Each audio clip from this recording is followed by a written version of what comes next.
گر اندھیرا ہے تو اس زمین سے سورج اگائیں گے ہم، گر اندھیرا ہے تو اس زمین سے سورج اگائیں گے ہم، فضائے ہند میں کر کے رہیں گے ہم سحر پیدا، فضائے ہند میں کر کے رہیں گے ہم سحر پیدا، ملے گی نفرت و ظلم سے ہم کو یقیناً آزادی، ملے گی نفرت و ظلم سے ہم کو یقیناً آزادی، اسی دیوار سے امن و اما کے ہوں گے در پیدا، اسی دیوار سے امن و اما کے ہوں گے در پیدا۔ 15 اگست جیسے ہی آتی ہے پورے ملک میں خوشیاں منائی جاتی ہیں، اس لیے کہ یہ وہ عظیم تاریخ ہے جس میں ہمارا ملک آزاد ہوا۔ آزاد کس سے ہوا؟ انگریزوں سے۔ آج سے تقریباً 200 سال پہلے ہمارے اس عزیز ملک ہندوستان کو بڑی چالاکی، عیاری، مکاری اور چال بازی سے 7 سمندر پار سے آنے والے انگریزوں نے اس پر قبضہ کر لیا تھا اور ہم ہندوستانیوں کو غلام بنا لیا تھا۔ ہم اپنے ہی اس ملک میں رہتے ہوئے، اپنی ہی دھرتی پر رہتے ہوئے ان کی غلامی کیا کرتے تھے، اور یہ غلامی کی زنجیریں اتنی مضبوط ہو چکی تھیں، یہ شکنجہ ایسا کسا جا چکا تھا کہ اس سے چھٹکارا پانا، اس سے آزادی حاصل کرنا مشکل نظر آ رہا تھا۔ جس وقت انگریزوں کا ظلم حد سے زیادہ بڑھ گیا تو پھر ہندو، مسلم، سکھ، عیسائی ایک دوسرے کا ہاتھ پکڑ کر کاندھے سے کاندھا ملا کر انگریزوں کے مقابلے میں آئے اور پھر اس ملک کو آزادی ملی۔ آزادی کی تاریخ ہمیں یہ بتاتی ہے کہ جب ایک جوٹ ہو کر پورا ہندوستان مخالف طاقتوں کا مقابلہ کرتا ہے تو بڑی سے بڑی طاقتوں کو گھٹنے ٹیکنے پر مجبور کر دیا کرتا ہے۔ ہمارے ملک کی آزادی یہ اس بات کا ثبوت دیتی ہے کہ یہ ایکتا والا ملک ہے۔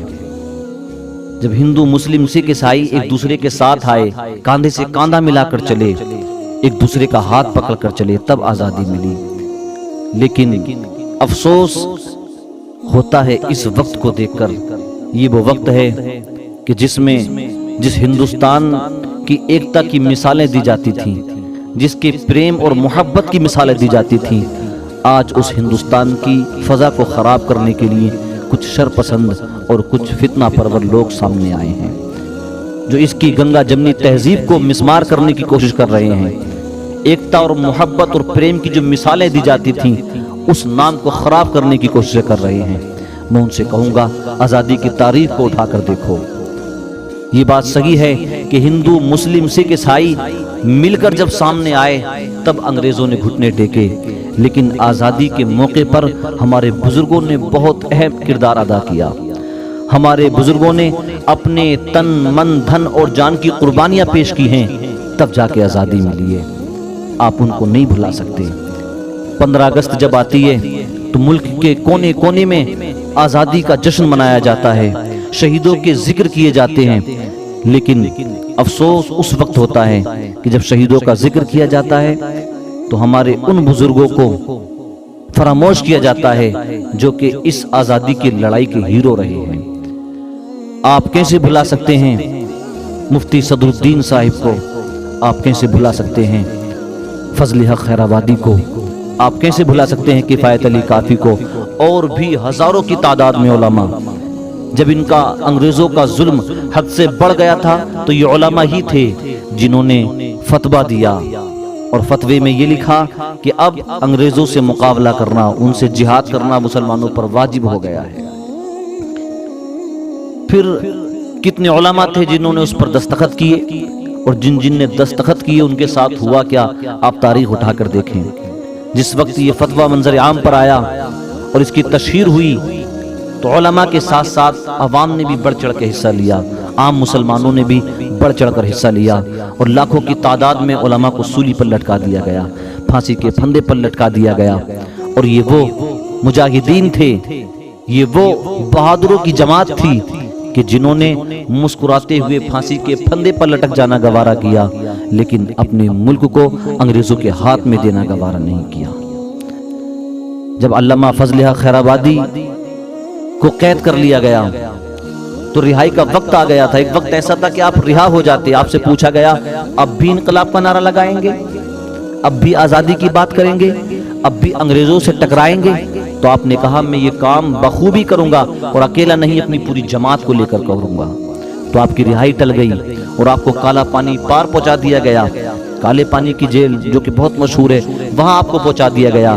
اور پھر جب رہائی کا پروانہ لے کر آپ کے معتقدین وہاں پر پہنچے تو آپ کا انتقال ہو چکا تھا. مفتی صدر الدین صاحب کو آپ دیکھیں, آپ نے بھی اس فتوے پر دستخط کیے تھے, سہمتی دی تھی جو کہ انگریزوں کے خلاف تھا, جو کہ آزادی کے لیے فتویٰ دیا گیا تھا, اس پر آپ نے دستخط کیے. آپ کو بھی گرفتار کیا گیا. چند ماہ قید میں رہنے کے بعد آپ آزاد تو ہو گئے, آپ رہا تو ہو گئے, لیکن جب باہر آئے تو آپ کی جائیداد, آپ کا مکان, آپ کا کتب خانہ سب نیلام ہو چکا تھا, کچھ نہیں بچا تھا. کتب خانے کو حاصل کرنے کے لیے بہت بھاگ دوڑ آپ نے کی. اس دور میں 3 لاکھ اس کی قیمت بتائی گئی. آپ نے بہت کوشش کی لیکن وہ حاصل نہ ہو سکا. علامہ کفایت علی کافی کو آپ دیکھیں, جب آپ کو قید کیا گیا تو کتنے ظلم و ستم کے پہاڑ توڑے گئے. آپ کے جسم پر گرم استری پھیری گئی, زخموں پر مرچیں لگائی گئیں, زخموں میں مرچیں بھری گئیں, کوڑے مارے گئے آپ کے. اور پھر جب انگریز ہار گئے, تمام کوششیں کی آپ کو آپ کے مقصد سے ہٹانے کی اور اپنی بات منوانے کی, لیکن جب ناکام ہوئے تو پھر آپ کو سولی پر لٹکایا گیا. اور جس وقت پھانسی کے پھندے پر علامہ کفایت علی کافی کو لٹکایا جا رہا تھا تو آپ یہ اشعار پڑھتے ہوئے جا رہے تھے, کوئی گل باقی رہے گا نہ چمن رہ جائے گا, پر رسول اللہ کا دین حسن رہ جائے گا.